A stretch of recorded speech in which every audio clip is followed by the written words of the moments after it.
Exponents and radicals. So let's take a look. These are the rules for exponents and radicals.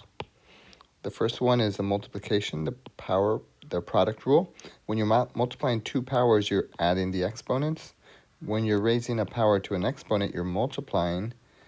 And in this part C, you're raising everything to the nth power. Here, you're also raising the numerator and the denominator to the nth power. And here, this is the quotient property. When you're dividing two powers, you're actually subtracting the exponents. And whenever you have a negative power or exponent, you should always rewrite it to be positive. And the way you do that is you take the reciprocal, and that'll turn the exponent positive.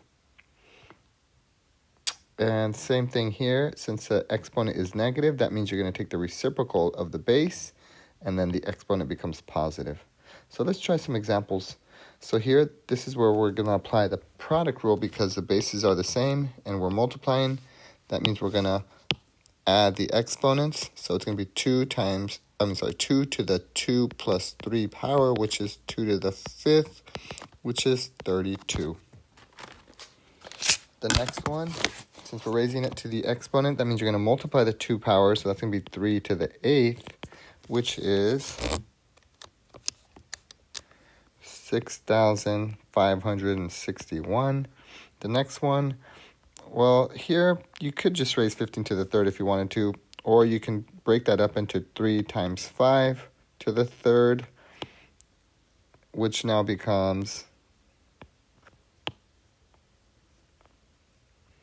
3 to the 3rd times 5 to the 3rd. You don't really have to do this. Now that becomes 27 times 5 to the 3rd is 125. So our final answer will be 3,375. This one, you're going to raise the numerator to the 3rd power and also the denominator to the 3rd power. So you're going to have 27 over 64. This one, you're going to use the quotient property, which says since the bases are the same, you're allowed to subtract the exponents. And that gives you 3 to the 4th, which is 81. For F, the negative exponent tells you should take the reciprocal and make the exponent positive, and that becomes 1 over 125. This one, you're just going to take the reciprocal of the fraction, which becomes 5 over 2 to the positive 2. Now you have 25 in the numerator and 4 in the denominator. Let's look at some more examples. So here they want us to use a combination of the laws of exponents to simplify this expression. So let's start with the coefficients. 3 times 5 is 15. Now you have x to the 5th times x to the 1.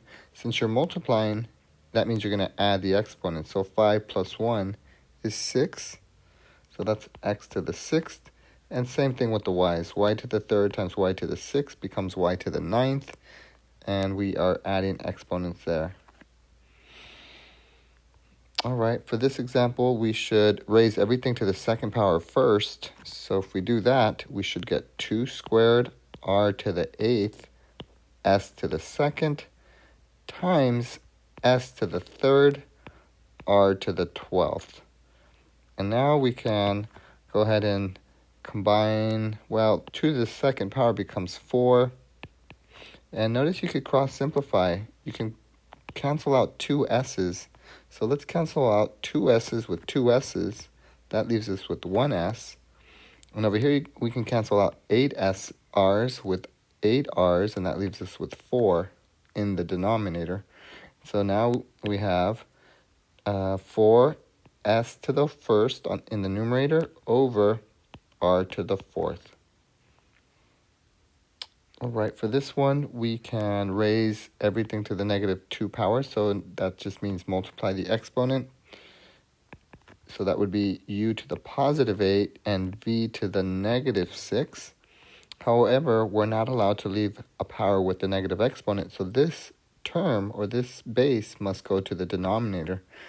That's what the law of exponents says. If you have a negative exponent, you should take the reciprocal of it, and that becomes positive in the denominator. So this term, since it had a negative exponent, had to go down to the denominator. All right, next example, we can start with the coefficients. 10 divided by 5 is 2.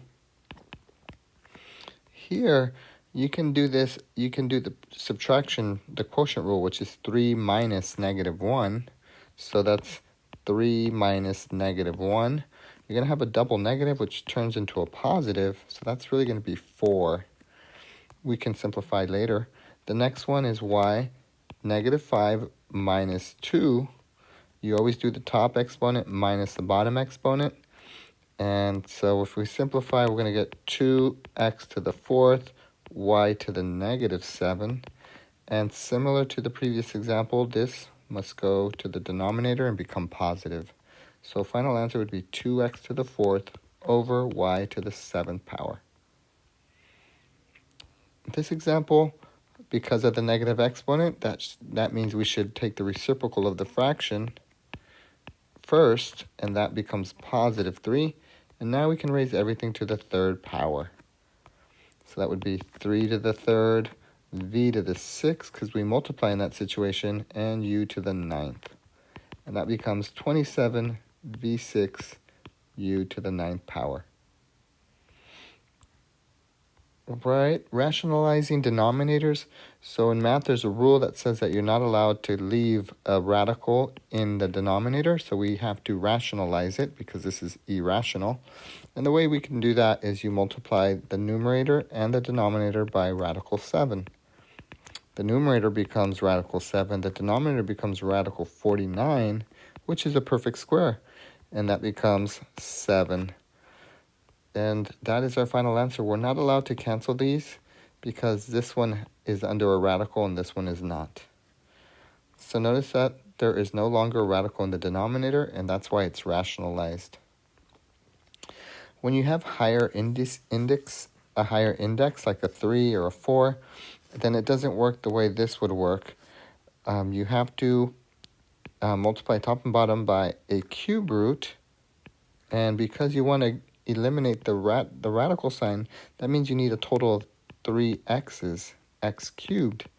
Since you already have 1, that means you need 2 more to complete the 3. So the index will tell you how many total x's you need, and you need 3 in this situation, which means you need 2 more because you already have 1 there. So we're going to multiply top and bottom by cube root of x squared. The numerator becomes cube root of x squared. The denominator will become the cube root of x to the 3rd because we add exponents. 1 plus 2 is 3.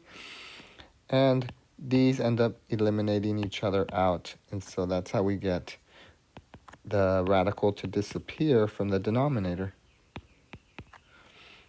All right, so you can cancel the cube and the cube root, essentially cancel each other out. Same situation here, but first we need to break this up into 2 separate radicals. Radical fifth root of x over 5th root of y squared. And similarly, since we have a higher index, we need to get 5 total y's. We have 2 so far, so that means we need an additional 3. So 5th root of y cubed, 5th root of y cubed. That should give us the y to the 5th that we need in the denominator. So the numerator will become 5th root of xy cubed, and the denominator, 2 and 3 make 5. So we got y to the 5th, and just as before, since the exponent matches up with the index, that means these cancel each other out, and that's how we get our final answer, 5th root xy cubed over y. Here's a definition.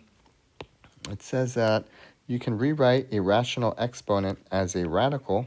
Notice that the denominator is n, then the index becomes n. Over here, this is a variation of the same formula. The only difference is the numerator is m, which you can write on the outside. Or you can write it on the inside, so you have an option. I recommend this one because this one's going to allow us to simplify easier than this one would. So let's go ahead and try in a couple examples. So for the first one, we want to rewrite the first power as a radical.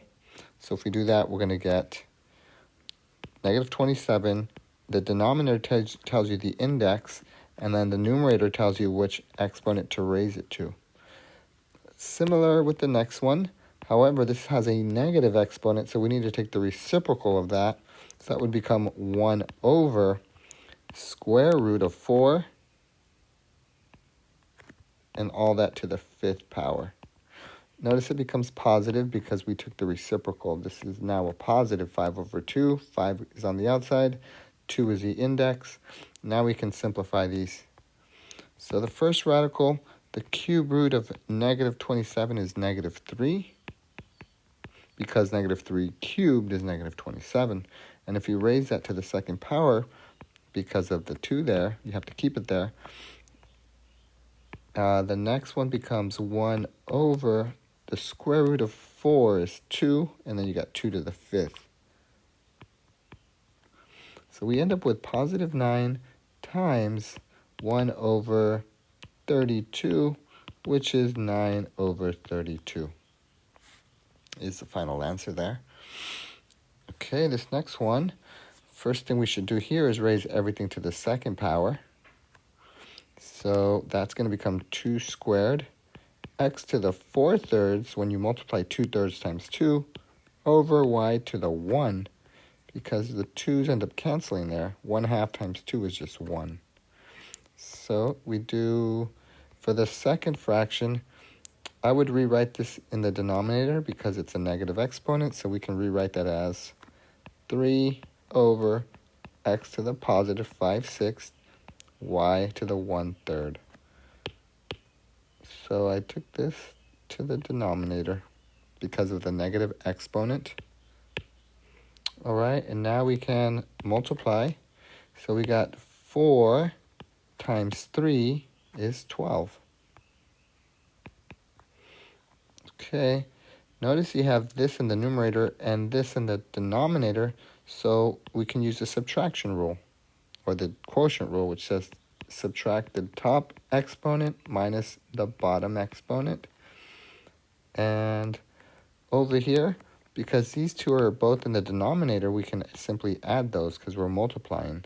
So that's going to be y to the 1 plus 1/3. All right, over here we do need a common denominator, which is 6. So I'm going to multiply top and bottom of this fraction by 2. That gives us a 6 in the denominator, so that's going to be 8 minus 5 is 3/6. So we're going to have 8 minus 5 is 3/6 over, that's going to be 4/3. If you add 1 plus 1/3 is 4/3. And the final thing we can do is we can just simplify that fraction into 1/2. So the final answer will be 12x to the 1/2 over y to the 4/3. All right, this time we're going to work backwards. We're going to, or do the reverse. We're going to convert these into rational exponents because you're not allowed to multiply if the indexes or indices are different. This is index 3, this is index 2. So that means we have to convert these into a to the 1/3 power.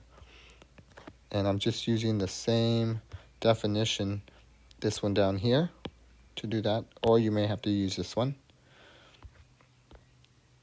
So that's a to the 1/3 times a to the 1/2,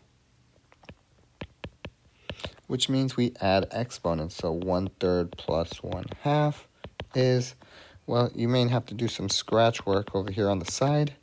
1/3 plus 1/2, LCD is 6. I'm getting 5/6. Right, and then they do want it back in radical notation, so we can write that as the 6th root, because of the denominator is the index, and then the 5, you can write it out here. You can write it on the outside or on the inside. They want us to write it on the inside, so I wrote it here. Same thing for this example. We have to convert these into rational exponents, so the top would be x to the 1/4. The bottom is x to the 2/3 And in this situation, we would subtract because we're dividing powers. So scratch once again. We got 1/4 minus 2/3.